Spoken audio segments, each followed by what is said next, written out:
Welcome to Fix Your Apps. In this video, we will show you how to delete single call history on TrueCaller app, step by step. If you find this video helpful, please subscribe to our channel for more tech tips and tutorials. Let's get started. Step 1.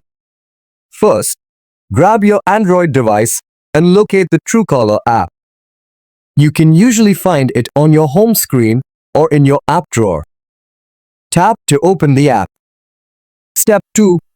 Once the app is open, you'll see the main screen displaying your recent calls.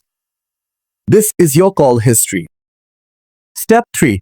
To delete a specific call, find the entry you want to remove. Tap and hold on to the call history entry. Step 4. After holding the entry, a menu will appear. Look at the top right corner of the screen for the delete icon. Step 5. Tap on the delete icon. A confirmation prompt will appear. To finalize the deletion, simply tap the delete option again. And that's it. You've successfully deleted the single call history on TrueCaller app. Thanks for watching and see you in the next video.